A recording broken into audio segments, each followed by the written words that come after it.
Et salut tout le monde, bienvenue dans cette nouvelle vidéo et aujourd'hui j'ai 5 minutes pour vous faire master Mizuki.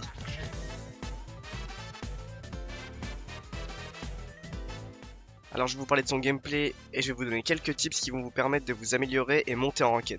Alors déjà Mizuki c'est un support, mais comme un peu tous les supports dernièrement, il fait énormément de dégâts. Moi je suis facile à tous.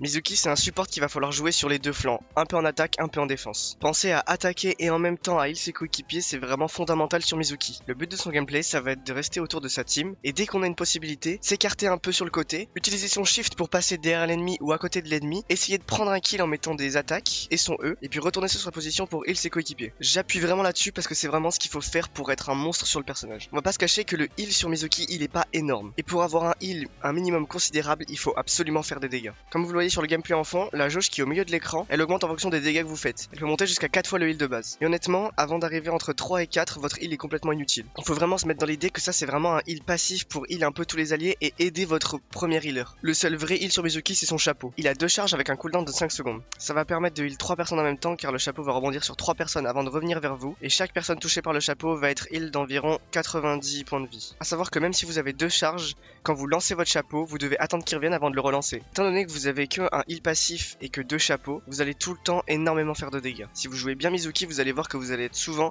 premier en dégâts et premier en heal. Mais pour être premier en dégâts, il faut savoir comment tuer des gens, et pour ça je vais vous montrer les combos principaux de Mizuki. Je vous préviens, il y en a beaucoup, ça va être rapide, mais n'hésitez pas à faire pause si jamais. On va commencer par le plus simple, 3 autos dans la tête. 1, 2, 3. Ensuite une tête, un corps, 2 corps et un mêlée. Une attaque dans le corps, un E, une attaque, 2 attaques et un mêlée. Il y en a aussi tête, E, tête, mêlée. Je vous conseille aussi, quand vous êtes au corps à corps, de auto-mêler instantanément. Pour le coup, c'est comme le clic droit de Genji. Vous pouvez auto-mêler, auto-mêler. Je vais vous parler maintenant de la perk mineure parce que ça va nous servir pour nos prochains combos. Ici on a source pure qui va augmenter notre heal de 25%. C'est notre heal de l'aura qui est autour de nous, d'accord. Et à droite on a âme exposée qui permet que lorsqu'on touche un E, donc notre chaîne, on inflige 30% de dégâts supplémentaires pendant 2 secondes. Honnêtement il y a très peu de raisons pour prendre source pure. Il faut vraiment à chaque fois prendre âme exposée. Je vous rappelle que pour heal vous faites du dégât, et pour faire des dégâts sans mourir, il faut tuer avant d'être tué. Avec la nouvelle perk, on va pouvoir faire des combos plus dévastateurs.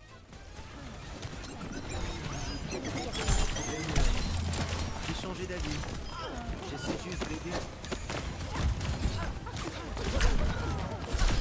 Je pourrais m'habituer à ça. Bouge plus.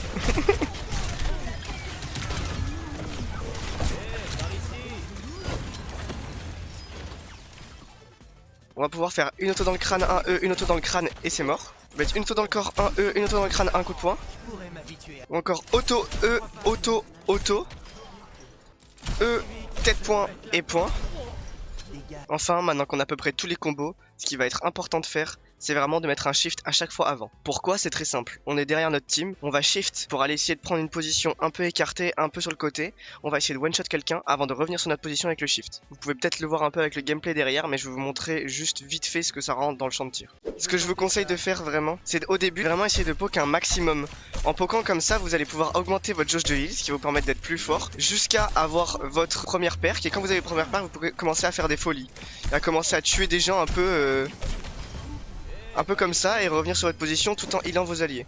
Et c'est là que vous allez être vraiment un Mizuki parfait. Pour votre perk majeure, on a retour retentissant à gauche, ça va permettre de rajouter un rebond au chapeau et 10 points de vie à chaque rebond. À droite on a marche rapide, ça va nous permettre que quand on shift, tous les alliés qui se trouvent autour de nous obtiennent un bonus de vitesse de 25%. On va permettre à notre team de faire un peu comme un cri de Junker Queen ou un speed boost de Lucio. Ici on est un peu plus souple sur le choix, mais quand même vous êtes quelqu'un qui peut permettre à votre équipe d'avancer rapidement, de se déplacer rapidement. Vu que vous êtes toujours aux alentours de votre team, que vous allez partir et revenir, dès que vous allez mettre votre speed boost, eux ils vont pouvoir speed boost. Et je trouve que c'est beaucoup plus intéressant que juste rajouter 10 points de heal. Comme on a dit, votre perso il fait déjà quand même du heal de zone. C'est pas les 10 PV que vous allez rajouter qui vont sauver quelqu'un. Ensuite, avant de terminer cette vidéo, j'ai quelques tips encore à vous donner. Déjà, évitez de prendre Mizuki sur des maps beaucoup trop longues. Longues dans le sens, on a des espaces immenses. Parce que l'arme de Mizuki, elle fait pas de dégâts à partir de 30 mètres. Au-delà de 30 mètres, vos projectiles vont juste disparaître. Donc il y a des maps vraiment très compliquées à jouer avec Mizuki parce que vous allez avoir du mal à mettre des dégâts et c'est vraiment le plus important sur le personnage. Il faut savoir que l'ulti, c'est vraiment une protection par rapport aux dégâts venant d'en dehors de l'ulti. Si les personnes sont déjà à l'intérieur de l'ulti, ils vont continuer de faire des dégâts. Merci à tous d'avoir suivi cette vidéo, j'espère qu'elle vous aura plu et qu'elle vous aura permis de vous améliorer sur Mizuki. Je pense faire la prochaine sur Emre. En attendant, c'était Kizix, ciao tout le monde, prenez soin de vous.